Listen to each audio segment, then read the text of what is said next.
Anyway, let me just, since that was fine. This is Shit Happens by Pete Mandik from 2007 in Episteme. And don't forget to do the update. Thank you. I completely forgot. Because I forget how to stream if I don't do it for a fucking day. It's not the worst thing in the world if I forget to do it, but like it does actually help me a lot if I do that. Because the bots in the backgrounds, that sets off a bunch of commands. So thank you. All right, here we go, and feel free to ask questions. Introduction. There is little doubt that at least some conspiracy theories deserve dismissal on the grounds of their kookiness. But are all conspiracy theories dismissible? And are they dismissible on grounds intrinsic to their being conspiracy theories? Much fruitful recent discussion of these questions includes and builds on Brian Keely's 99 article of Conspiracy Theories, which takes more than just titular inspiration from Hume's Of Miracles. Hume argued famously that we should lend no credence to reports of miracles, and that the lack of credibility attaching to such reports is due to their being reports of miracles. Keely explores the possibility of doing for conspiracy theories what Hume did for miracles. Keely raises serious doubts about some conspiracy theories, but argues that a case against conspiracy theories cannot be as strong as Hume's case against miracles. You like how the URL clutched its pearls at the title? Gosh, oh my god. Yeah. This is, being called Shit Happens is, in a philosophy paper. This is a good title. It's a good title.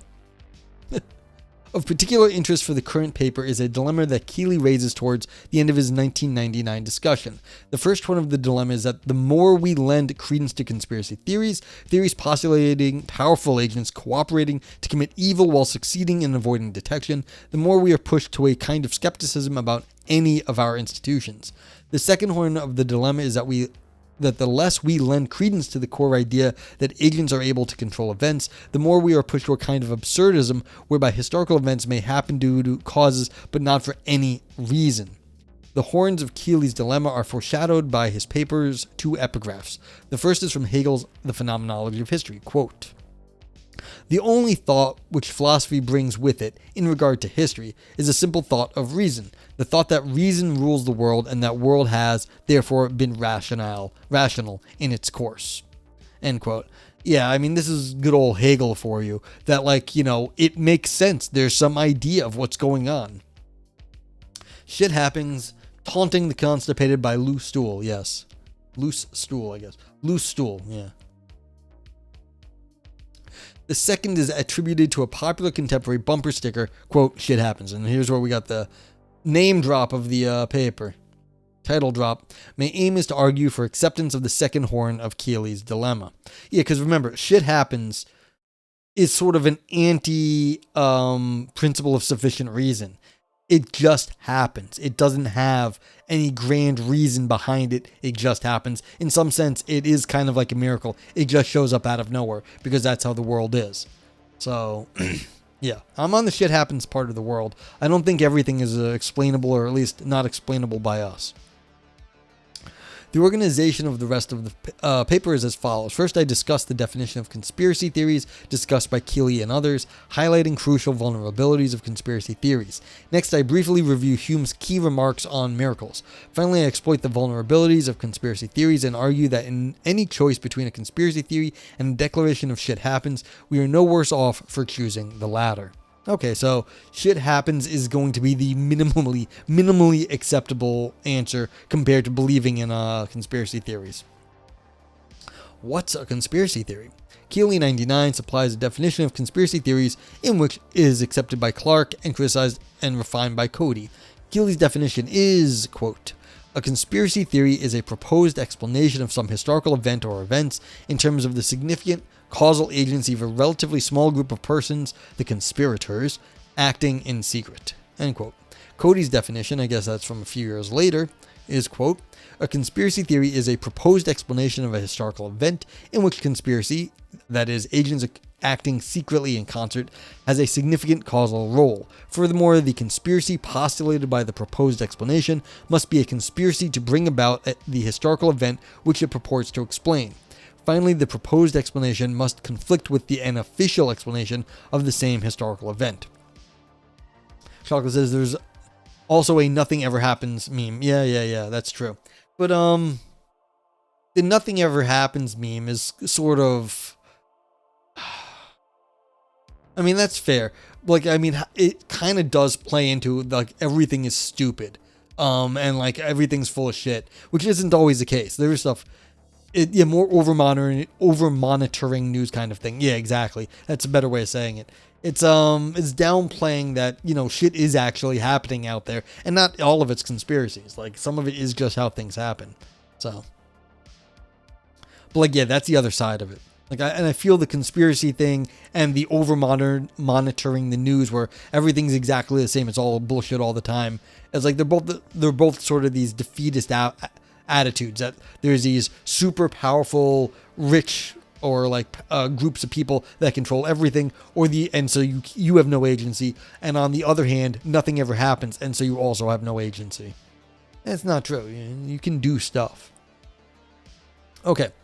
There are certain features of these definitions that will be of special importance to my arguments. I highlight them immediately below. Conspiracy theories postulate 1. Explanations of 2. Historical events in terms of 3. Intentional states of multiple agents, the conspirators, who, among other things, 4. Intend the historical events in question to occur, and 5. Keep their intentions and actions secret.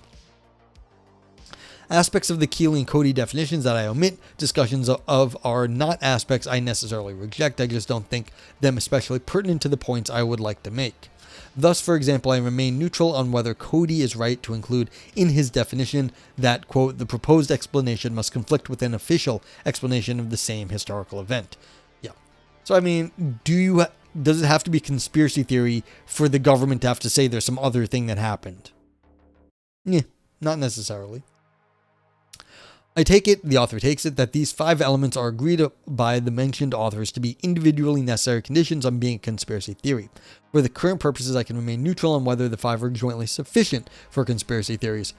Perhaps Cody is right that we need to add something about an opposing official story. Author aims to defend the view that any theory that satisfies all 5 of the criteria that constitute my working definition of a conspiracy theory is a theory that we have no more reason for believing than any of the possible alternative theories. Author would like to clarify the 5 elements of my definition are of conspiracy theories. Regarding the first element, that conspiracy theories postulate explanations, there is much that could be discussed concerning the highly vexed notion of explanation, but as I intended here, an explanation is, or is a true description of, an efficient cause of an event. I mean, going straight up for the Aristotelian efficient cause. Why did it show up? Who did it? The efficient is who were the people that did it. That's all it is. And in a conspiracy theory, it is the conspirators. The second element, that the event in questions are historical, means more that they happened in the past, but also that what is being explained is a past event token, such as the assassination of JFK, not a past event type, such as past assassinations in general. Yeah, it's an instance, not a general description of multiple events of the same kind. Alright, the third element, and this is perhaps most important to the points I want to make, is that the explanations posited by the conspiracy theories attribute a large role to the intentional states, the beliefs, and the desires of the agents involved. The third element, also stated, is perhaps redundant since it is implicit in the fourth and fifth elements, but its importance makes it merit separate mention. Intentionality is implicit in the fourth element insofar as it is required that the historical event explained were intended by the conspirators. Additionally, intentionality is required insofar as it is required in being a conspirator. Being a conspirator involves working cooperatively and thus doing things that involve the co-conspirators appropriately adopting the intentional stance towards one another so as to, for example, give, receive, understand orders, formulate plans, and agree to act in accordance with plans. Hello, Prof. We love you, Prof. I mean, anyone who doesn't know what I'm talking about, Prof is our buddy, and he works on joint actions. So like being in a band is very much like being a co-conspirator here. So this is all Prof talk as far as I'm concerned. You know what? I have not given Prof a shout out. Let's shout out Prof or Prof. So yeah, so like he works on things that are very much of this sort. How people work together and organize themselves. Okay, one of the most significant activities of conspirators that involve intentionality is to engage in the fifth element, agree to keep their plans and activities secret. Yeah, so this is a uniqueness condition on this thing, is that they are doing it in quiet. Like, you don't play mute. Like, you could have a band, but like if your band agrees never to play any like gigs, and then you're playing music in quiet, it could be like that's more of a conspiracy band. Viper says, if he gives an example, I wonder if it will stand up to my conspiracy theory test. We will find out. I'm sure we will get at least some description of a conspiracy. All right, called the idea that intentionality is required for deceptive activities such as keeping the secrets, intentional analysis of deception. The idea here, as accepted by various researchers, as Andrews 2007 puts it, for me to deceive you is for me to intend that you believe something that is not true, end quote. One consideration in favor of this intentional analysis of deception is that it helps explain the difference between telling a lie and other utterances of falsehoods, such as mistaken expressions due to ignorance. Yeah, and this is standard shit. We've read stuff about this a long time ago on Philosophy Roulette, where, look, you can tell things that are wrong, but you may be doing it in good faith. Like, you didn't know what you were saying was wrong, but if you knew what you were saying is wrong and you're trying to mess up what other people know, then it feels more like a lie, or you're doing a malicious act of some sort. And so here, very similarly, you are trying to keep other people from knowing what you guys are up to in your conspiracy for whatever reasons, your protection, or because you think it'll be better somehow. But you're definitely not giving full information to other people. Of course, the intentional analysis of deception is not entirely uncontroversial. Andrews offers counterexamples to the intentional analysis of deception in the form of non-human animals that deceive without meta-representation. However, it is not clear that these sorts of counterexamples undermine the applicability of the intentional analysis of deception to the sorts of cases most relevant to the current discussion, namely the sorts of deception intentionally performed by and against moral agents. All right, we are now on to Hume. Hume. It will be useful to briefly review Hume's case against miracles, or at least a case worth considering Humean, in order to assess the degree to which an analogous case can be made against conspiracy theories. In keeping with Humean empiricism, if one were to be justified in believing that a miracle occurred, the justification must come from one of two sources, both of which are grounded in experience. The first is to be an eyewitness to the miraculous event. The second is to rely on the testimony of others, which, on the Humean view, itself is trustworthy only insofar as its reliability has been established by direct observation. However, because of what it is about miracles that makes them miraculous, namely that they are events contrary to the laws of nature established by patterns of experience, miracles run afoul of both sources of justification. Dojo says Occam's razor is often distorted by secret cash flow. Yeah, quite often. I mean, and, this sort of thing right here is, brings up Pulp Fiction. Like, Jules says he saw a miracle. Vincent says he does not. They saw the same thing. And he's like, well, who do you believe at that case? Jules says, I saw a miracle. So, hand of God moved the bullets. Okay. Viper says the Hell's Angels have a saying, quote, 3 men can keep a secret as long as 2 of them are dead, end quote. So first test is to ask how many people have to keep their mouths shut for it to be true. Tunguski experiments a handful of scientists in a closed lab. Very doable. 5G spreading coronavirus. Everyone understands the electromagnetic spectrum and or the biology. Highly unlikely. Yeah, and that is one of the best arguments against these like widespread conspiracy theories, like we didn't go to the moon. Because the amount of people involved in NASA that would have had to have also been involved in a cover-up of a national level, it's ridiculous. Now, a single medical experiment on a small number of people where like the medical science was not exactly well known at the time, yeah, that can happen. So, yes. And that's true. If you want to keep secrets, it'd only be you and whispering it down a well, and that well, like, even then, you shouldn't whisper it down a well. So, secrets are hard. And, if the secret's going to have anything to do with your life, people are going to notice you acting strangely at some times. I've had people be like, why are you doing that? And I don't want to tell them, but it's like, yeah, it's like something's going on. It's like, if it didn't matter at all, then it wouldn't be a secret because it wouldn't matter. But if it does matter, then people are going to notice when you're acting on like information that they don't understand. So Come up with a plausible alibi. That's my advice to you. If you're going to have secrets, you need a plausible alternate story for why you're acting the way you are. So get yourself an alibi, and you have to plan that ahead. So if you're going to lie, plan ahead. Okay. So yeah, so Hume says either you saw it yourself or someone you trust saw it, but then that's hard because you have to really, really trust them. So you better have seen it yourself. All right. Miraculous events supposedly experienced by one's own self raise doubts about the veracity of the experience. Since the experience breaks the pattern of what is usually experienced, the patterns that establish laws of nature, which would be broken if something miraculous was indeed observed to occur, doubts arise concerning whether the experience was, for example, illusory or hallucinatory. My New York mob connections are showing. This is just normal New York savvy. There's nothing New York mob... as I'm saying this, I'm like, well, am I actually like dealing with people that, nah, that's just normal shit. But like, yes, I don't have any mob connections. I'd have more money. Maybe I'd have less. I don't know. Thankfully, one of my dad's uncles, he's dead now. We don't like him, or we didn't like him, but he was a mob lawyer. And he had lots of money. He didn't leave us any of it, of course, because he didn't like my side of the family. But it's like, yeah. Dogger says, if you're going to build a Saturn V rocket and fake a moon landing, you'd better be financially irresponsible. Yeah. What's up, DeMarshall? How you doing? I'm doing all right. So, yeah. But, I mean, that's part of the issue. It's that, yeah, it's hard to keep secrets. It is. If the secrets are of any worth. And why are you keeping a secret if it's of no worth? Okay, yeah. So did you hallucinate? Who knows?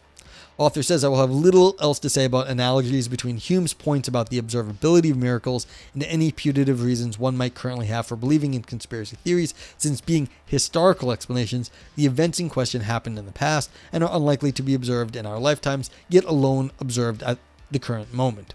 More important, then, are analogies between miracles and conspiracies that have to do with reasons for believing them based on testimony. Yeah, so did I see JFK get assassinated? No, I'm too young. So everything else is secondhand reports. And conspiracies and miracles. And like, a lot of people said they saw Jesus rise from the dead. That was a long time ago, but we take their word for it, or a lot of people do. So, like, yeah. Miraculous events alleged by the testimony of others raise doubts about the reliability of the testimony. Hume puts the point concerning, for example, an allegation of resurrection as follows. Well, there we go. Quote, when anyone tells me that he saw a dead man restored to life, I immediately consider with myself whether it be more probable that this person should either deceive or be deceived, or that the fact which he relates should really have happened. What's up, Maddie? Jesus wasn't the first one to come back either. Hey, no, that's true. You're doing great. Oh, hey, good to hear it. I'm going to try this philosophy writing. I'm going to write about Alvin Plantinga and his reformed epistemology. Best of luck to you, my friend. Best of luck. Writing philosophy is not easy. So, yeah, good luck with that. Let me know. I mean, I give feedback to people, too. If, you want me to give you some feedback, let me know. Okay. So, yeah, I remember my buddy, I asked him once. He said he saw a ghost or some sort of demon in the woods. I was like, okay. And I was thinking about it. I was like, yeah, he was telling me about the glowing green eyes or something. And I was like, cool. That's cool. And I was like, what drugs were you on that day? And he was like, acid. I was like, okay. And I was like, do you think it might have been the acid? He said it could have been. He's like, I don't think so, but it could have been. I was like, I don't know. I was like, yeah. I take it that's of the being deceived. He could have been deceived. Yeah, that he may have been deceived at that point. What's up, Craftus? How you doing? How you been, Maddie? I hope you're well. All right. The author turns now to considering an analogous question asked of the claims of conspiracy theorists promoting his or her pet theory. For any allegation of a conspiracy by a conspiracy theorist, is it more probable that the theorist is either deceiving or deceived, or that the conspiracy posited never really happened? Modifying slightly yields the question, for any proposed conspiracy theoretic explanation, is there another explanation at least as probable as the one being proffered? If for any conspiracy theory there is, in virtue of it being conspiracy theory, always another explanation that is at least as probable, then the conspiracy theory cannot be known to be true. Exactly. Press X for doubt, and F to pay your respects to their fucking brain. Hume's case against the warrant of accounts of miracles was that sufficient credence in miraculous occurrences could not be gained from either testimony or apparent direct observation. I turn now to construct an analogous case against the warrant of conspiracy theories. Central in the remaining discussion will be problems raised by the role of intentional states in conspiracy theories. Alright, so look, as Vipers brought up, the Tuskegee medical experiments they gave a bunch of black men syphilis back in the day to see the effects of syphilis on humans. And even when they had a cure, they didn't give them the cure, tell them what was going on. They just kept it going. Now, if you had said to the people in the experiment that those people have given you syphilis and this is what's happening and they're keeping it secret from you, you'd be like, I could imagine one of them saying, no, that's a conspiracy. They would never do that. They probably wouldn't say that, but you could say those scientists would never actually, knowingly inflict a terrible disease on people just for, their basically amusement at that time, because it was treatable and they already knew it was very bad.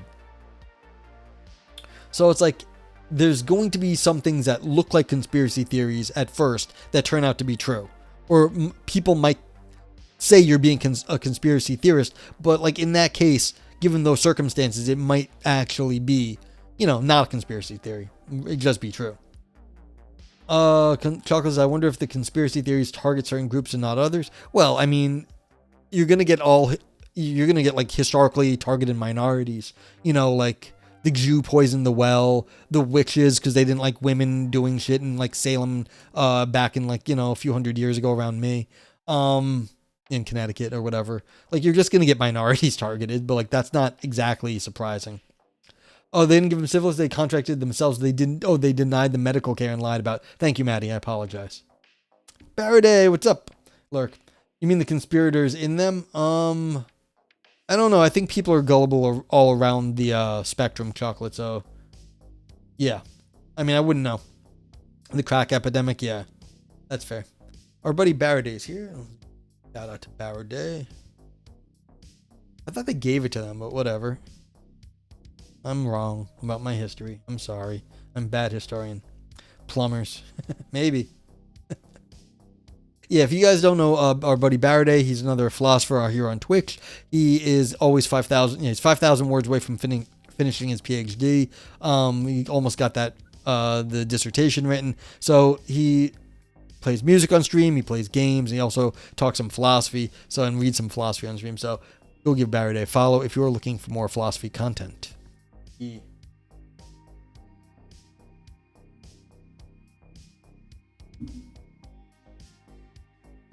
Okay.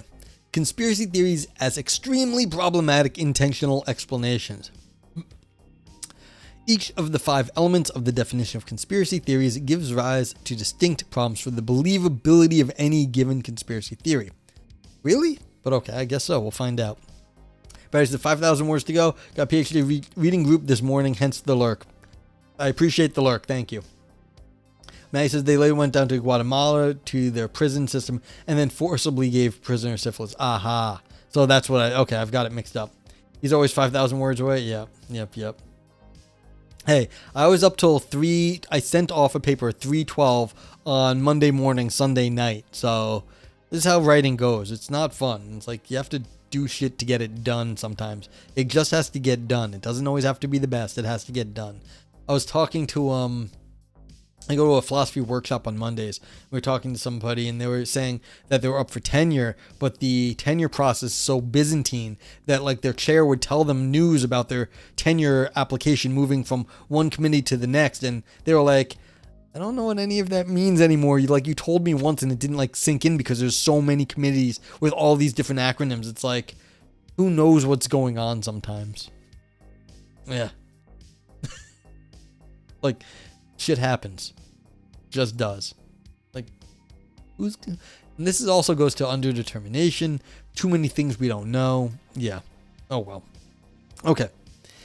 Where were we? Okay, jointly, all right, so each of the 5 elements of the definition of conspiracy theory give rise to distinct problems for the believability of any given conspiracy theory. And jointly, they make any theory that satisfies all 5 criteria of a theory for which we have no more warrant than any other theory alleging to explain the same data, including other theories that satisfy all 5 criteria. I want to spend very little time describing the sorts of problems that the first element raises for conspiracy theories, for I have nothing original to contribute here, and there is a large literature on causation, including, of course, Hume's famous contributions. It's worth keeping in mind, of course, Humean problems concerning the observability of causes qua causes, problems concerning whether one can perceive an event alleged to be a cause as a cause, or whether instead whether coincidental event conjunctions are perceptually indistinguishable from cause-effects pairings. But like I said, I have little else to contribute to this discussion of such issues. All right, I know what they're saying. I don't know if I said that, I read it very well, but basically everyone knows from Hume, correlation isn't causation. So the point is it's saying just because you think you understand that this is what someone's intending to do, have a conspiracy, you can't guarantee that that's actually what their intention is. You just know that they are doing things in this way, but you don't know what their intentions are because it's just a correlation of behaviors, you don't directly see their intentions. But that's fair. They're not going to say anything more about that. That's a very old and very famous problem. Author continues, I'm happy, however, to spend considerably more time on the second element of the definition of conspiracy theories, namely that the causes posited concern historical events. Some of the main human worries that the second element gives rise to concern the difficulty in gaining justification concerning the occurrence of singular past events. Yeah. Hyperactivity agency detection, yeah. Alright. For some, am I missing something? No. Okay. For some event particulars, we are justified in believing their occurrence because they are an instance of some generalizations of experience. Though I haven't checked for cars parked on my street today, they've been there every other day, and I'm thus confident that they are there now. Past events that we regard as historical, like particular battles or assassinations, do not instantiate generalizations of experience relevantly analogous to the car example. Whatever my justification is in believing that Kennedy was shot on November 22nd, 1963, it isn't a generalization based on him having gotten shot on the day before and the day before and the day before. This is not to deny that this particular event doesn't fall under some generalizations. Of course, there are generalizations about bullet trajectories or wounds that are applicable, but the particular event, the shooting death of JFK, doesn't fall under a generalization as such, that is, qua shooting death of JFK. Viper says, that's what makes us predisposed to conspiracy theories. Better to assume there's a tiger rustling in the bush than is just the wind. Arg. Yeah. So we want to overmatch patterns. We want to be overly cautious because the downside is very dangerous. We could die. So it's like, yeah. But, that one day that the tiger's there, like, you can die. It's also the flip side is The Boy Who Cried Wolf, where people would, you'd always be like, he'd always cry wolf. Like, and then the one time he's telling the truth, no one believed him.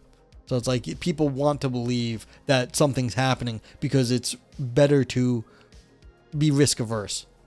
Yeah. All right. Jerry Fodor in 2007 raises similar points in his argument that historical explanations seldom subsume events under laws. Hey, Reclusi, what's up? When causation went Humean, I think most people of the metaphysics of causation went very south. I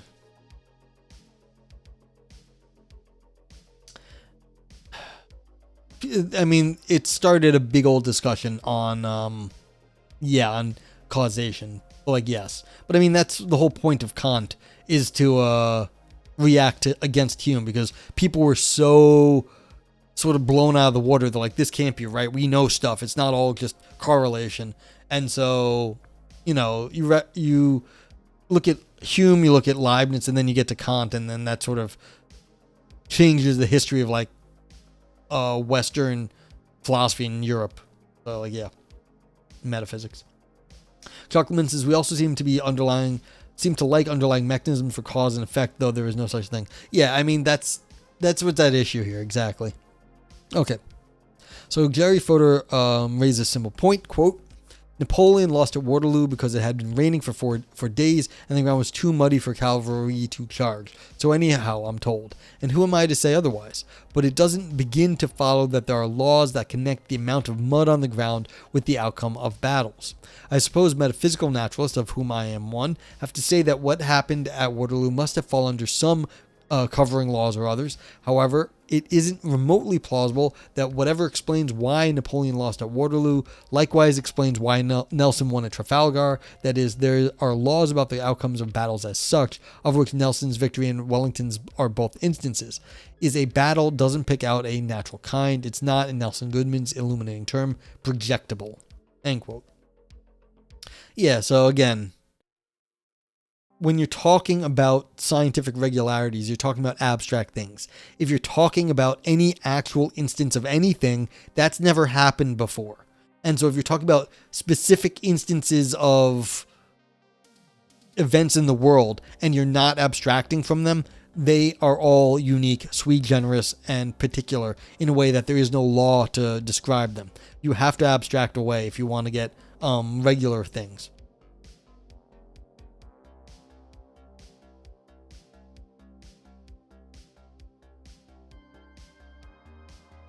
Yeah. Our reasons for believing in certain statements about event types can be grounded in our own patterns of experience. In contrast, my reasons for believing in some token event are either that I experienced it myself or that it was reported by some observer whose reliability I have reason to accept. Perhaps this latter reason can be tied to induction based on experiences of the reliability of the observer. However, historical explanations aren't descriptions of observed historical events. They are descriptions of causes, quasi-causes, of historical events, and as such, their observability is highly dubious. That is, besides being currently unobservable because they have already happened, historical events are unobservable qua causes for human reasons concerning the perceptual indistinguishability of causation and coincidence. Yeah, so again, how would you know that somebody was, intending to be conspiratorial back in the past? You can't know that because you can't read that off a history book, what someone was thinking. Either it says it in the book, but then how does the book know what they were thinking? Because of the second element of the definition of conspiracy theories are at least as susceptible to being post hoc as any other historical explanation. However, we see that things are even worse for conspiracy theories when we move on to consider the third, fourth, and fifth elements of the definition of conspiracy theories. To set the stage for the problem that the third, fourth, and fifth elements raise for conspiracy theories as explanations, I'd like to briefly review points that can be raised again against folk psychology's usefulness for predictions. I assume here a symmetrical relationship between prediction and explanation, whereby what's cited in the explanation of an event has already occurred and can just as well have served to predict the event prior to its occurrence, and vice versa. Thus, whatever skepticism may be raised about the predictive power of folk psychology has a bias that can also be a basis for skepticism about the explanatory power of folk psychology. Ergo propter hoc, yeah. Post hoc ergo propter hoc, exactly, Ryan. So, what's going on here? This is a little bit of I think it's a little clever of Mandik here. What's going on? Saying, look, if you, I bit my tongue. Ow, that hurt. If you say, look, this person is of a particular type, folk psychology, give them one of those letter combinations to describe their personality, which has been debunked. But they really do act along those ways. They really are described by that sort of whatever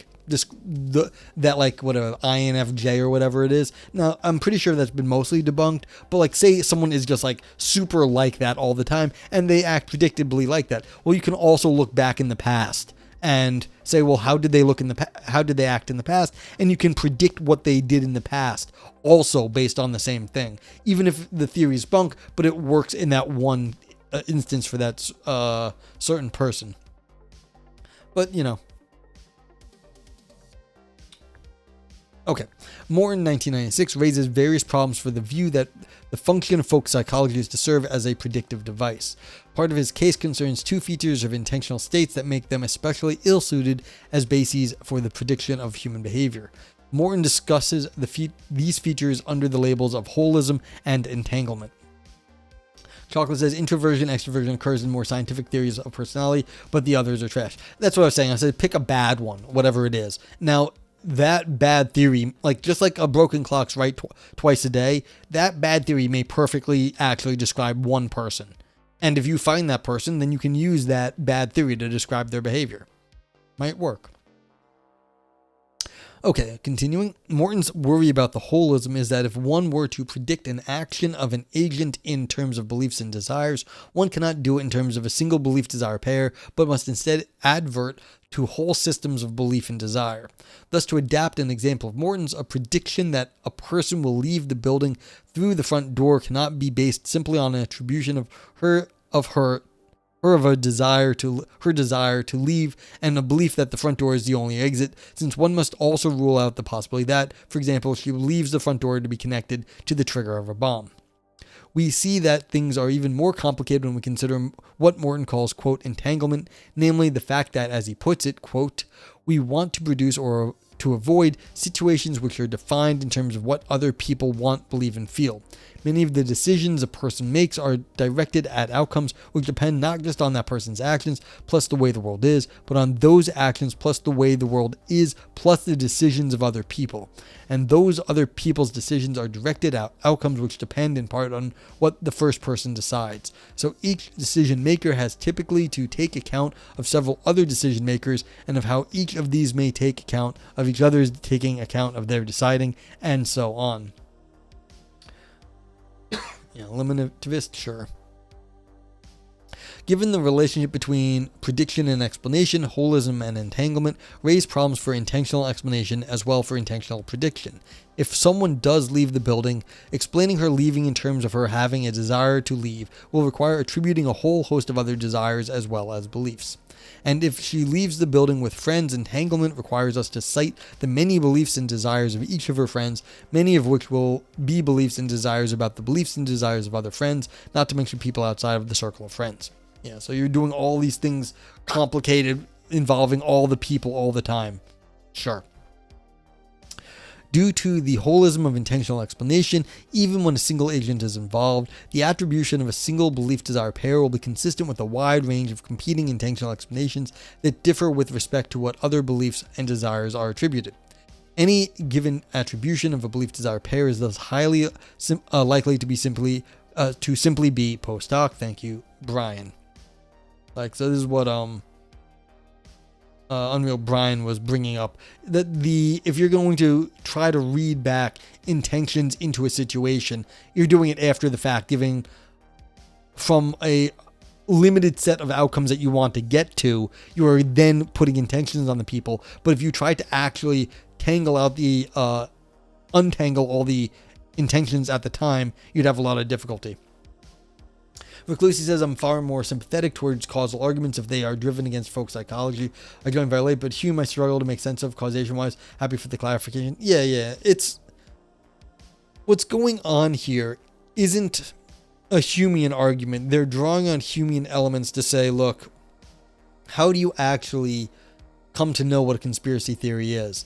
And conspiracy theory tends to have a small group of people that are trying to do something that they don't want other people to know, or they're trying to bring something about, but part of it's secrecy. And so the secrecy is something that's organized between the people.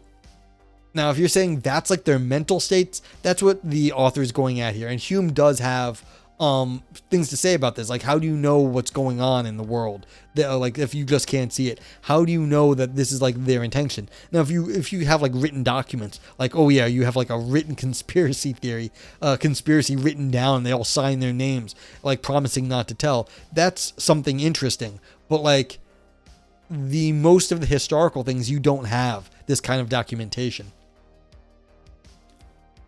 In Captain Obvious Hindsight, yeah, chocolate. Viper says, when philosophers incorporate normal group activities into their argument, shouldn't they end their sentence with, or so I've heard? Yeah, you do get that feeling here. It's like, what does this philosopher actually know about organizing people? So it's like, yeah, or doing stuff. Like, that's fair. I was just hanging out, saying this before I started reading, so I know we've got some other people here now. But I was hanging out with a Twitch streamer that is in town, and it's like, she was like, I've never, like, she had met one other person from Twitch before, and so she's like, yeah, it's like, husband's like, don't die, like, because she meant me. I'm like, I'm not exactly killing people, so not exactly. I'm just not killing people, period. But. It's like, yeah, like people going out and doing stuff in the real world. It's like, what do philosophers know about that? Like, yeah, like maybe we're going to die. Yeah. Anyway. So yeah, this is what Brian was saying, that we're mostly reading stuff back into the history after the fact, post hoc. We already know that the event happened, and distinct competing intentional explanations may seem equally plausible with no real basis for choosing them between them. Things certainly get no easier when multiple agents and the concomitant occasions for entanglement are thrown into the mix. Further, due to holism and entanglement, for any belief desire pair attributed, there are equally plausible explanations that don't attribute that belief desire pair. The negation of the belief desire pair can be made consistent with the available evidence by making adjustments to the auxiliary intentional hypotheses. She hasn't streamed since I met out. Yeah, I know, it's very suspicious, Vipers. I mean, is she due to stream tomorrow? I don't know. Reclusi says, oh yeah, that's my stand family gathering dinner. Cool, Recluse, what's the point? Yeah. Yeah, so again, what the author is just saying is like, there's other ways to view the group of people doing whatever happened. There's other ways you could understand their beliefs other than, inherently being conspiracy. These points apply not only to our hypothetical lady who left the building. It is easy to see how holism and entanglement raise serious problems for conspiracy theories, especially in virtue of the third and fourth elements of the definition of conspiracy theories. Consider a conspiracy theory described by Keeley concerning how members of the U.S. Bureau of Alcohol, Tobacco, and Firearms, the BATF, was allegedly behind the April 19th, 1995 bombing of the Alfred P. Murrah Federal Building in Oklahoma City. Quote, a group of right-wing ideologues, including McVeigh, Nichols, Fortier, and the mysterious John Doe No. 2, were indeed plotting to blow up a federal building. Their actions were being monitored by the BATF. However, on some accounts, their actions were being influenced by the BATF. John Doe No. 2 was actually a BATF informer, or perhaps even a plant. The BATF hoped that swooping in and stinging a group of dangerous right-wing terrorists was at the very last moment would do much to erase their public image as an organization of bubbling incompetence resulting from the fiasco in Waco. Yeah, so if you guys don't remember, there was a cult, I think, in Waco, Texas, and the place burnt down and everyone died. It was very sad. But then they're saying that I've never heard this conspiracy theory, that there was a bombing, the Oklahoma City bombing was actually staged to make the government look good because they were going to save the day. Yeah, Branch Davidians, David Koresh, yeah.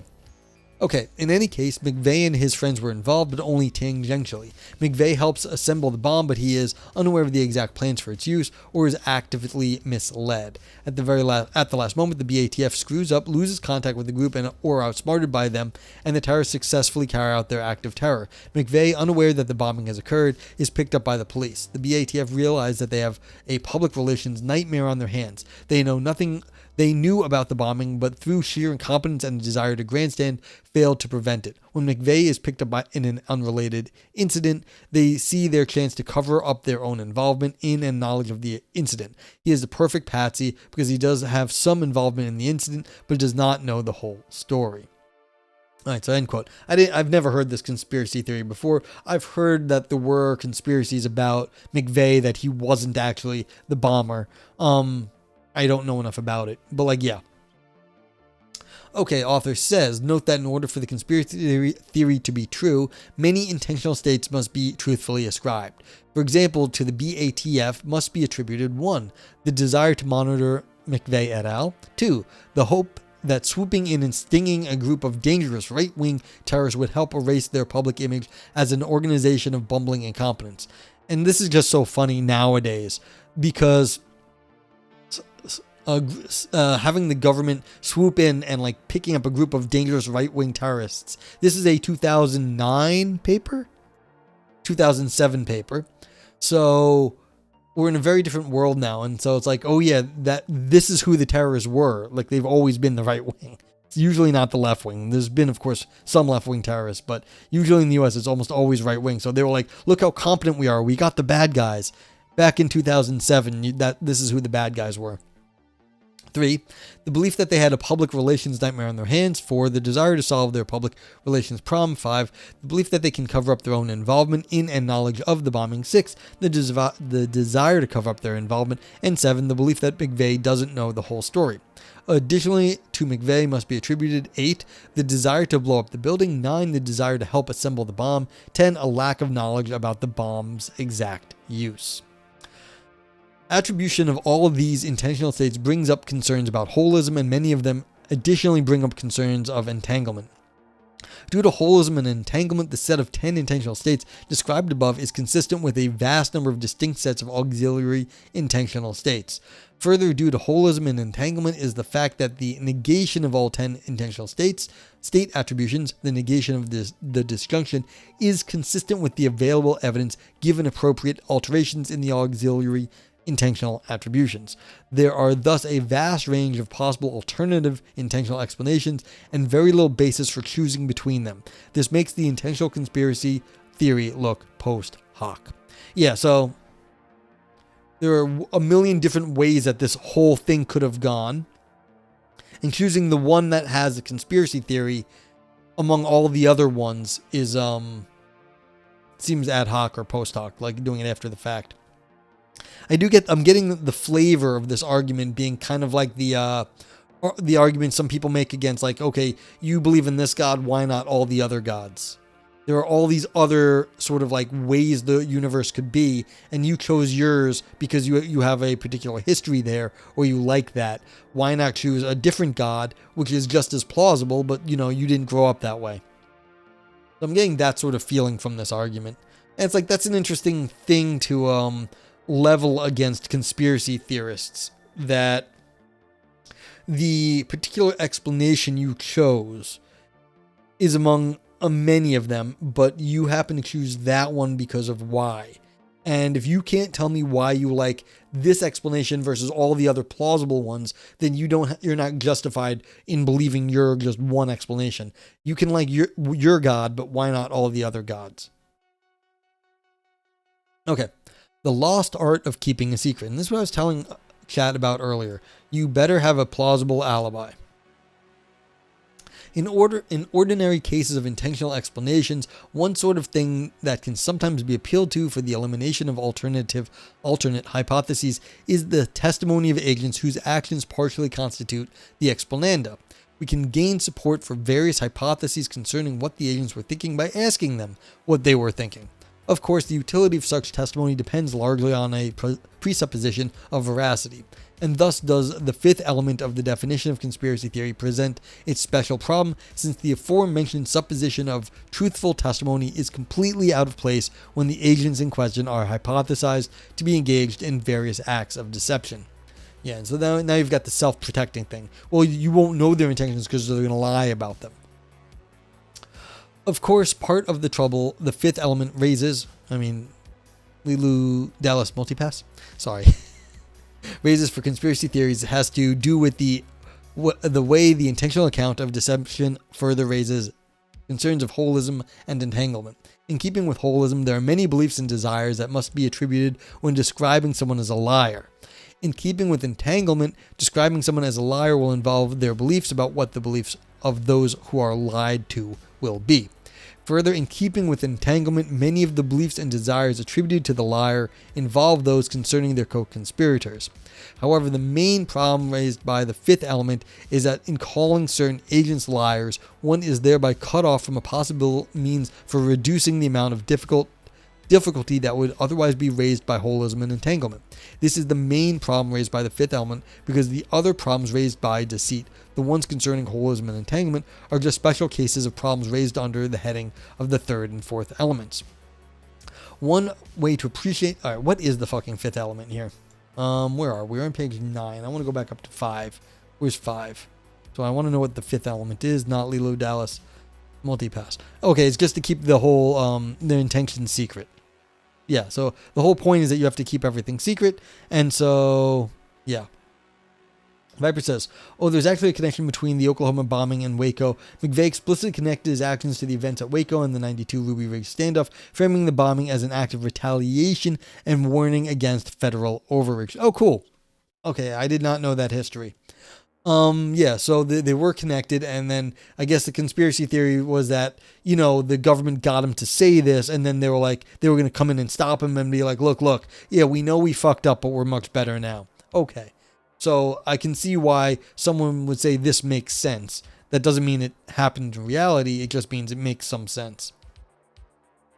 Tindera says there is evidence that people pick their conspiracy theories based on their pre-existing beliefs. So there are conspiracy theories which are picked up by certain people, for example, which are already bought into a certain ideology. No, that makes perfect sense. Yeah. Oh, okay.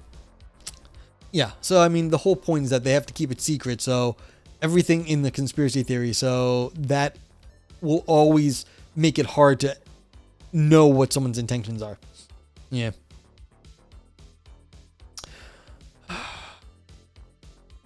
Okay, one way to appreciate the main problem raised by the fifth element would be by way of illustration concerning the hypothetical lady who left the building discussed in the previous section. Because of holism, there are many different sets of intentional states that are consistent with the woman's behavior of having left the building. One way we might seek to rule out competing hypotheses is by asking her.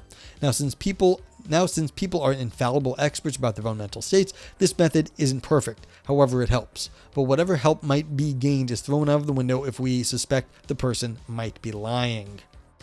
Author's central claim may be summarized as the following conjunction of conditionals.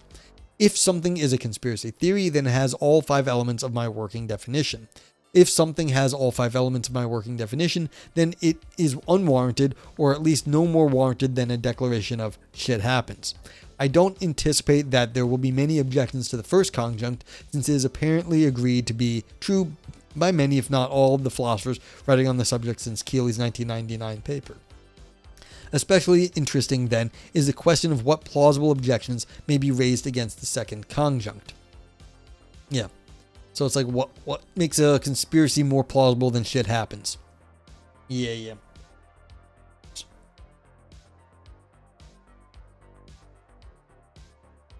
One place to look for such counterexamples is in the claim that various parties to the current debate have made to the effect that there are conspiracy theories and thus...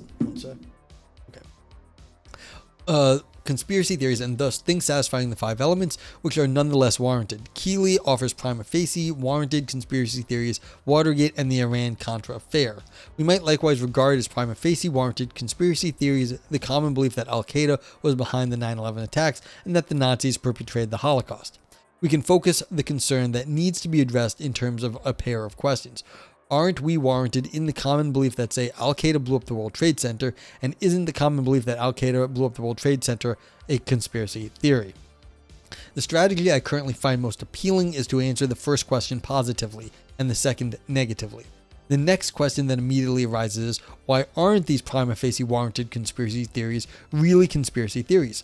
My answer is that they fail the necessary condition of keeping secret. However, this point needs to be made with special care. I mean, this is the author has to say, it's like, well, we found out about them, so they can't be secret, and so that means they can't be conspiracy theories. But what counts as being found out? They have too many points. You have a drink whiskey reward for 10,000 or so. Yeah. I mean, yes, it'd be fun if I could come up with better ways to use, the channel points. Something to think about for the future. Maybe I'll just make drink water 10,000. The need for care arises because there are several ways in which one can fail to keep secrets, not all of which are useful in discussing conspiracy theories. One way is by getting caught and being compelled to testify in a criminal investigation. In this case, one may have tried and then failed to keep the secret. A related way of failing to keep secret is illustrated by terrorists broadcasting their involvement in a plot in order to take credit for its success. In this case, there The sense in which they failed to keep a secret is by no longer even trying to keep it secret. Another way of failing to keep secret, when direct evidence, videotape of someone building and planting a bomb, renders the secret no longer kept. Now, not all senses in which there are failures of keeping secret should count as violations of the fifth element of the definition of conspiracy theories. Let's discuss these senses in terms of keeping secret the proposition P. If you believe P and despite my torturing you, you keep your trap shut and don't spill your guts by saying P, then that seems like a pretty standard sense of having kept your secret. And this can be true even though I've managed to discover by other means both that P and that you know that P. Now, there's another sense of keeping P secret wherein my knowing P logically entails that P has not been kept secret, even though you and your conspirators all kept zipped lips. Wait, oh, now you're going to try to drown me? The price of water redeem is going up soon? Yeah.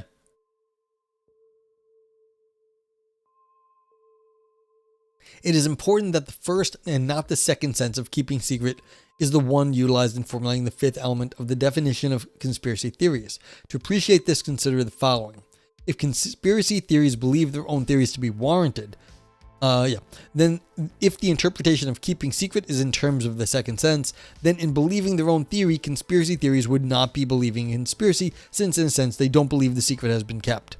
We can avoid this problem by insisting on interpreting the fifth element along the lines of the first sense of what it means to keep a secret. Yeah. A conspiracy theory attempts to leap over a wall of posited secrecy via attempts to add inference to the best explanation. The main problems arise in establishing that the proffered explanation is indeed the best, instead of swamped by multiple equally plausible explanations. In cases that we are warranted in believing, perhaps cases as the belief that Al-Qaeda planned the 9/11 bombings, we aren't stuck making such a leap, and thus in such cases we aren't really buying into a conspiracy theory. Okay, so look, if you're going to have like inference to the best explanation here, which the author clearly wants to discuss, you're saying, look, the conspiracy theory is the best explanation. But things that don't count as conspiracy, say that Al-Qaeda did the 9/11 bombings, we just consider as historical fact. Then it's the best explanation, but you're not really inferring it because everything else is, just like true. It's just history. You're not trying to figure something out.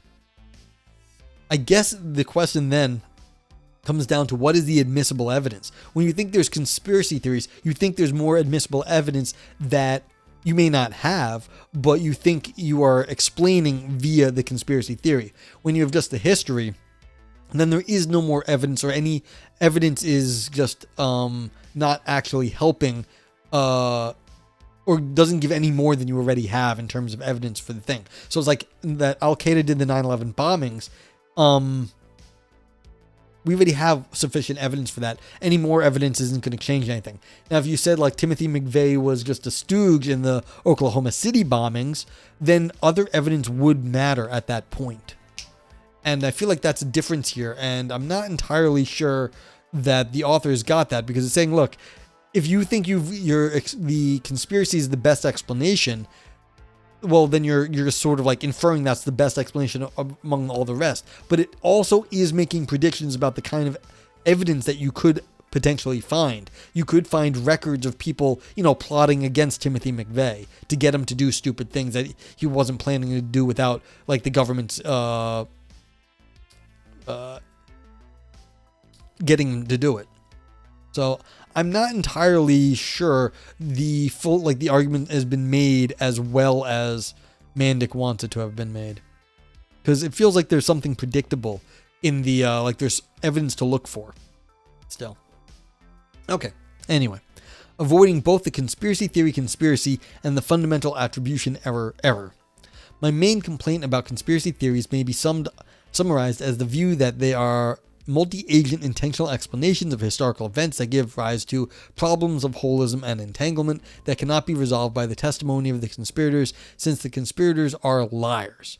It is difficult to see then how conspiracy theories can be anything other than post hoc. Yeah, I mean, they're still post hoc. That's fair. Given the heavy emphasis that my complaint puts on the attribution of intentional states, it will be useful to compare my complaint to one that Clarke makes against conspiracy theories, a complaint which similarly involves intentional states. My interest here is to see whether my remarks are vulnerable to the sort of criticism that Cody raises against Clarke. In brief, Clarke diagnoses conspiracy theories as being rife with commissions of something referred to by various social psychologists as, quote, fundamental attribution error, end quote. The fundamental attribution error is supposed to occur in explanations that give an inappropriate emphasis to dispositional as opposed to situational factors. As Clarke illustrates the distinction, quote, when I ask you to explain what caused Manfred's motoring accident, you could provide a dispositional explanation by citing what you take to be features of Manfred's personality. For example, you could tell me that Manfred is disposed to being careless. Alternatively, you could appeal to relevant features of the situation that Manfred was in to explain the occurrence of the accident. You would be doing this if you told me that the accident was caused by the difficult driving conditions presented by the wet road that Manfred's car was on. End quote. The fundamental attribution error is supposed to be relatively widespread in human thinking. Clarke sees it as especially widespread in conspiracy theorizing and cites the fundamental attribution error as an explanation of why conspiracy theorists would persist in their theorizing even in the face of evidence that they are perpetuating a degenerating research program. Yeah, that's how you get a conspiracy theorist. You're perpetuating a degenerating research program. Did you know that? As Clarke puts the main point, quote, as explanations, conspiracy theories are highly dispositional. When conspiracies occur, it is because conspirators intend them to occur and act on their intentions. The conspiratorial dispositions play the role of the cause in a typical explanation that involves a conspiracy. In most cases, the received view, the conventionally accepted non-conspiratorial alternative to a particular conspiracy theory, is a situational explanation. If you believe that the U.S. military leadership are reluctant to discuss the Roswell incident because there is no such incident to discuss, you are basing your belief on a situational factor. By contrast, if you believe that the U.S. military leadership are conspiring to keep the public unaware of contact with alien species, which happened at Roswell, New Mexico, you would presumably explain the U.S. military's leadership's persistent denial of knowledge of this incident by appealing to their disposition towards conspiratorial paternalistic behavior. End quote. Viper says, there's also the proportionality bias which leads individuals to assume that major events must have equally significant, elaborate, or intentional causes. Yeah, that's fair too. So if something personally affects these people, because it's a big event, they want something to be super significant and not, whatever it is.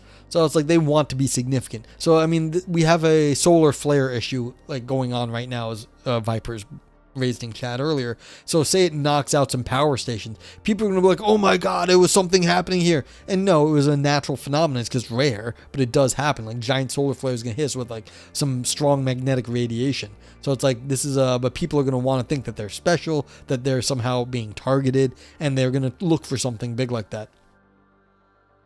Viper says, and from my quick Google, there's some research that suggests a lack of sophisticated theory of mind skills may be a factor in believing conspiracy theories. Yeah, I mean, I'm sure you didn't actually need to Google that, but yeah. The sun hates you. Exactly, Unreal. It's out to get you.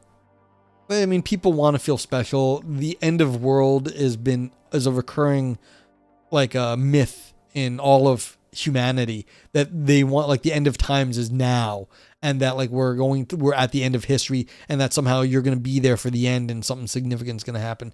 People are like this.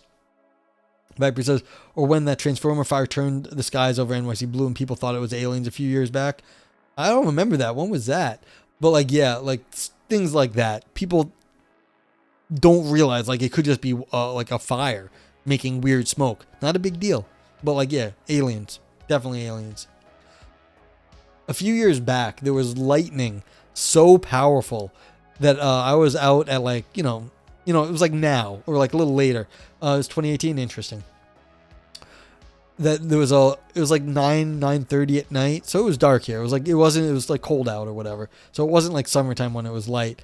And there was lightning so powerful that it turned daylight I'm not even kidding you. The sky went back to blue. It looked like daylight for a flash of a second. I've never seen lightning that powerful or that bright. Maybe it hit really close to me, but like it looked like daylight for whatever millisecond that the lightning struck, and it was really weird. Like it was really fucking weird. So it's like, yeah, I'm not gonna watch that now, but thank you. You can check that out later.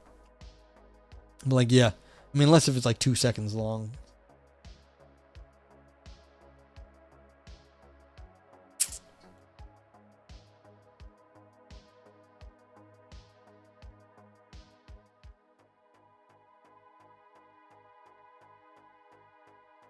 Yeah, you don't need audio for this. It's just got some lame ass fucking.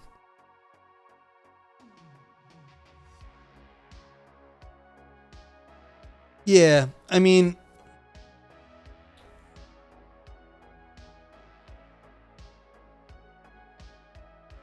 Okay, so really what that is like a flickering blue light that lights up the entire sky. Yeah, it would freak people out. Like that's all it is. It's just like a very, very, very bright flickering blue sky.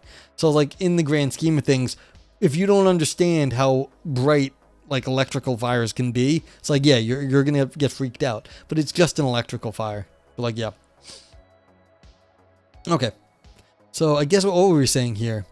Okay, yeah. So again, you have to attribute a lot more thoughts to conspiracy theorists than just the very mundane thing that nothing happened and that's why they're not bringing it up. You have to attribute extra thoughts to them as opposed to saying, well, something did happen and then they're covering it up. So again, don't attribute maliciousness when either incompetence or just nothing is like the easier explanation. If there is nothing else to explain, don't keep adding more explanations on it. It's a partially Occam's razor and it's partially the old razor. Don't attribute to maliciousness what incompetence can explain. So yeah, and that's fair. Hanlons, thank you. Brain starts going. Well, my brain's been going, but it's going. Can't remember anything. I'm losing words. Like there's a word I was trying to recall a few minutes ago. Couldn't do it. I had to say something else. Like the word recall starts going. That's what happens. I didn't stream on Sunday, so it's been like a whole week. All right, Cody rejects Clark's explanation in terms of fundamental attribution error. Cody raises a concern that would apply to all explanations that attributed commissions of the fundamental attribution error. As Cody puts it, quote, "The problem is not just that there is insufficient evidence for the existence of fundamental attribution error. It is that belief in the phenomena is itself deeply paradoxical. Those who say there is a widespread tendency to commit the fundamental attribution error themselves seem to be committing that very error. After all, if we do exaggerate the importance of dispositions in our explanations of behavior, as Clark and others suggest, this is itself a disposition which purports to explain a great deal of our behavior. The more we explain by appeal to the fundamental attribution error, the more we will ourselves be committing the fundamental attribution error. Belief in the fundamental attribution error appears to be self-refuting in much the same way that naive set theory and logical positivism are." And it's gone. If Cody is right in his criticism of Clark, then we might call the error made by Clark and others the fundamental attribution error. My concern in the remainder of this section is to address the worry that perhaps my own complaints against conspiracy theories are vulnerable to a similar charge, a charge that my complaint is self-refuting. Like Clark's complaint against conspiracy theories, my own complaint focuses quite a bit on conspiracy theorists' attribution of intentional states to the conspirators. Is my own complaint against conspiracy theories self-undermining? It would be if what I was hypothesizing conformed to the definition of conspiracy theories. That is, my complaint would be self-undermining if what I was hypothesizing was a conspiracy, a collection of conspirators hell-bent on churning out conspiracy theories and actively covering up their true motives. However, my complaint against conspiracies diverges in important ways from conspiracy theories themselves. I mean, you could say, like, a lot of conspiracy theories are pushed by foreign governments and agencies to, like, undermine public trust in countries that they don't like. You're just glad we didn't have to say evolved dinosaurs as a substitute? Yeah, that's fair. All right, so there is a thing about like, there is someone pushing conspiracy theories and they don't want you to know because that would be like an act of aggression from a foreign country. That's happening. Is that even a conspiracy theory? Probably not. That's just what countries do nowadays. But that's not what the author's saying they are saying. Viper says, "Well, don't you know about the bird?" Well, everybody knows what the bird is the word. Yeah. Bird's the word. Okay. Consider, for example, what I am offering conforms to neither the first nor the second element of the definition of conspiracy theories. I don't know if I like this defense by the author here. They're saying, well, what I'm saying is true. Well, sure, you can find out conspiracy theory is true, and it could still be a conspiracy theory. You just found out it happened to be the case. But they're just being like, what I'm saying is true. So the author says, I am not offering either a causal explanation or an account of a particular historical event. I'm not offering an explanation of why any particular conspiracy theory was ever put forward. My aim is instead to say what it is about the content of conspiracy theories in general that makes them prone to being post hoc and thus not particularly credible. The following question arises, of course. Just how far does the lack of credibility of conspiracy theories serve to push us towards the shit happens horn of Keely's dilemma?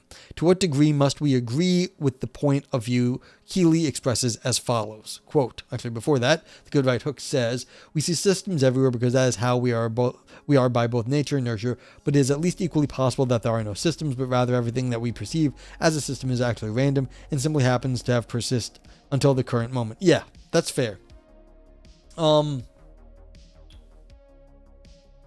We don't know any of that stuff, and that is kind of a Humean point. It's like why Hume was brought up earlier in the paper is like, well, if people are saying this is what happened in this conspiracy theory, it's like, do you really know that? And the problem, then they said, well, that's a general problem. What you're bringing up, like that's true. The question is, if you take this Humean line, well, there's something specific about the conspiracy theories, and that's the intentions and like the sort of the organization of them compared to every other explanation. And once you do that, you're seeing you have to take you're not taking the least complicated explanation, taking one of the more complicated explanations, because you have to attribute intentions and organization there and dispositions that you don't know about. But yeah. So yeah, you don't have to agree with the good or right hook, but at least from the good right hook's perspective, I mean, you can this still makes sense.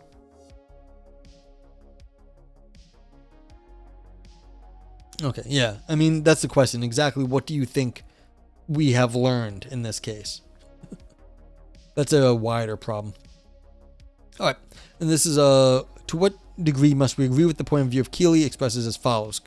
Quote, "Rejecting conspiratorial thinking entails accepting the meaningless nature of the human world." And see, this is what the good right hook is on. Like, maybe things are just meaningless sometimes. Like, we can't predict shit.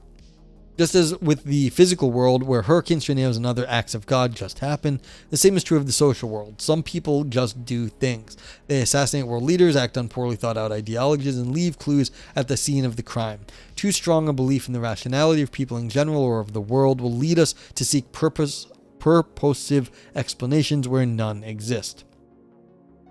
End quote. The good right hook continues. An example of people who firmly believe in evolution often speak of evolution as a deliberate force, which it absolutely is not, but because we cannot truly fathom the scope or scale of time and random chance, we simply believe it must be deliberate. I mean, I'd say we don't believe it to be deliberate. We speak as if it were deliberate. I definitely don't think the way evolution has gone as deliberate. I mean, not in the sense of like, there's actually like choice going on in the theory of natural selection is a like actual choice, that a choice is being made. I think people say that because it makes most sense in our general way we speak about stuff. Yeah. Yeah, that's what Viper's all saying, is a trick of language. It's just the way history has gone. That doesn't mean it has purpose or is like deliberate in the sense of like someone chose it in a deliberate manner. It's not rational in that sense. It may be rational in the sense of, well, there were like competing forces in nature that made things go one way or over the other that we can understand. But it wasn't like there was a choice that was going on like, oh yeah, that one's the better one, so we're going to go this way. No, it's just pushback and randomness. Like, some things die and some things don't, and shit happens. Okay, one way of approaching the question of whether we must thereby embrace Keely's lesson is by comparing conspiracy theories to non-conspiracy theories that differ only with respect to whether they conform to the fifth element of the definition of conspiracy theories. Such non-conspiracy theories would thus be theories that postulate 1. Causal explanations, of 2. Historical events in terms of 3. Intentional states of multiple agents who, among other things, 4. Intended the historical events in question to occur but do not, 5. Keep their intentions and actions secret. So yeah, so no one's lying about what they're up to now. Like, in this case, no one is lying what anyone's up to. Good Right Hook says, we say survival of fittest as if that were true, but random chance is far more likely as factor in strength, fitness. Those are better to have than not, but they are by no means a guarantee. Yeah, that's right. And so the way we say survival of the fittest, but it's not meant to be in the sense that something is choosing. And that isn't what fitness exactly means. That's right, Viper says. Like, this is a little bit... It's like you're taking the heuristic or the metaphor a little bit too essentially. It's not how the biologists treat survival of the fittest. Survival of the fittest is just whatever plays out. Fitness is they quite often treat it like a propensity. It's like, okay, yeah, something's in a good position. It should do well. Doesn't mean it will. Yeah, and suitability for the situation. And it's for the propensity interpretation of fitness. It's not that it actually is going to do well. It's that it has a good chance. F.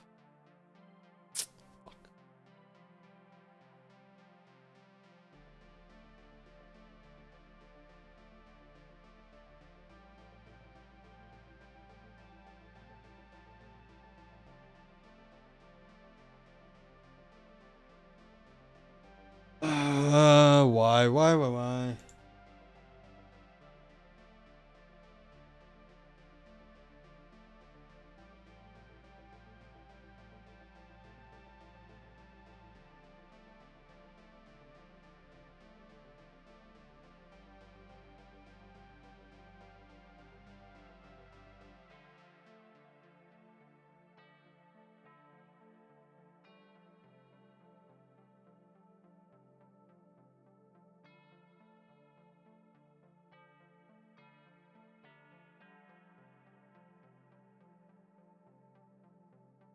It says I'm stopped dropping frames. Are you guys back?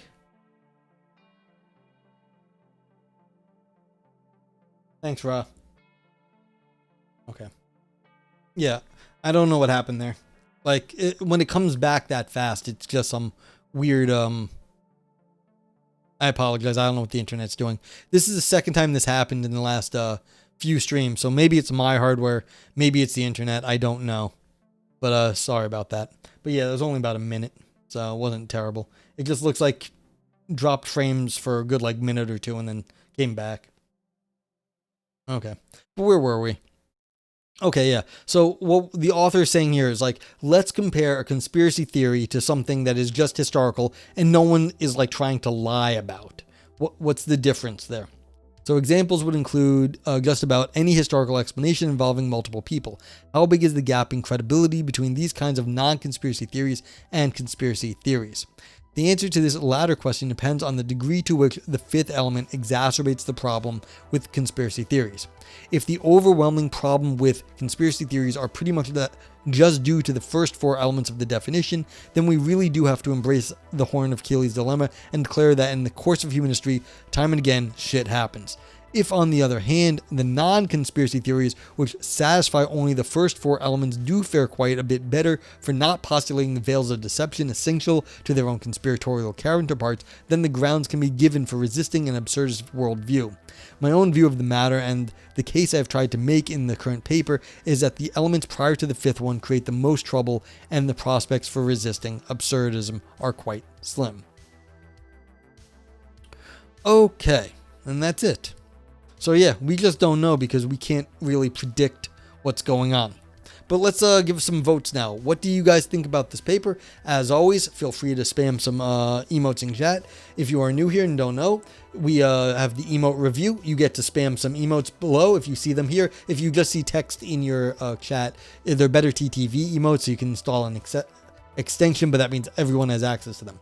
So if you thought this was fun and maybe gave you some ideas, give it a brain dance. Spelling and capitalization do count. So small b, big D, and brain dance.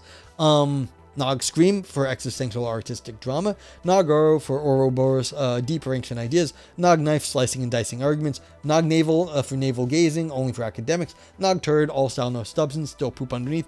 And Nog Grapes for big claims that shrivel up. You can also use the global vote yay and vote nay of Twitch, and my vote meh. If you, for something that's like very meh, which I see Ra said, it was a meh paper in Ra's opinion.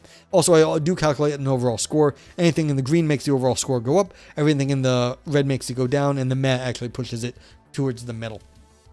Good Right says yeah with reservations. Ra says meh. Viper says poop, grapes, and meh. Tindera says yeah. So we got some split reviews on this one. That's interesting. Don't always have splits, but it does happen. I'm kind of on the fence. I don't love this paper. I don't think it's bad, but I just think it's a little bit, like the overall theory is like, okay, look, in a conspiracy theory, you need to have people keeping something secret, and that makes for complications. In history, no one's keeping anything secret, and so there's less complications. Well, you should always treat the world as, take the least complicated version, just on the Occam's razor side. And so that's really what's going on here. And so the problems with like holism and entanglement are things that have to come on top of the history because, we don't know all the details. Now, the type of details we're discussing, they happen to be like mental stuffs, like intentions. But there's a lot of parts of history we don't know. And so we talk about the intentions, and Mandik brought up folk psychology and stuff at one point. It's like, people are trying to work through what they think happened, and folk psychology is part of that. Is it post hoc? Yeah. But is it post hoc? Yes.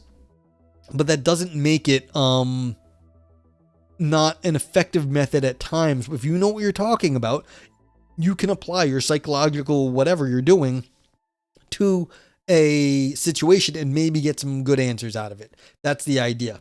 Antonio says, poop for obvious reasons. Yeah. So this part of the issue is that I'm not sure I agree that conspiracy theories are inherently more complicated than non-conspiracy theories. But is that the conspiracy theorist's fault? They're saying there's more to be known here, and the non-conspiracy theorist says there's no more to be known here. Okay, who's right? Well, from just that general description, there's no easy way to know who's right and who's wrong if there's more to be known in a situation or not. You have to research. This is all that happened, and that's it. The conspiracy theorist says, well, no, that's not the case. And then they try to defend themselves because, well, those people are lying. That may be ridiculous because it's overly complicated. The question, I feel like this didn't actually answer, well, what counts as too complicated? Some things are more complicated than they seem at first. And I don't like that about this paper because sometimes things are just more complicated. Goodright says, I worry that the more bleak conclusion is more likely to be, the more bleak is the more likely it is to be true. I mean, I'm generally with you on that one, but my problem here is that it's just because it's bleak that shit happens like that already should be assumed. You should already assume shit happens. Does that mean there aren't also conspiracy theories? No, there might be some conspiracies out there that should be believed. Brandolini's Law. What is Brandolini's Law, Vipers? I swear you're just making up new laws left and right. We're going to have Viper's Law. Vipers says, also known as bullshit refutation asymmetry. It requires an order of magnitude more energy to refute a piece of misinformation than to produce it. Yes, that's fair. It's way more of a hassle to refute a conspiracy theory where there is no evidence, where they have where the conspiracy theory has made it so it's very hard to uncover the truth. But yeah, my problem here is Mandik's defense of shit happens and that there is no more to know. It's like, well, sometimes there is more to know. Good says, honestly, I have no idea how to process the astonishing luck that produced ice cream in Abbey Road. I mean, people do PhDs on like the history of music. Like they spend years studying that sort of thing.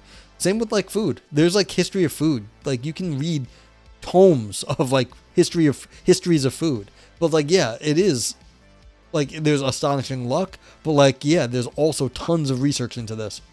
Viper's Law is one, and academic students' likelihood about bitching about academia slowly approaches one. Yeah, what the funny part was when it came out of my mouth, I was like, we actually do have Viper's Law at this point, and I remembered that, but only after the words left my mouth. So I was like, yeah, we have that.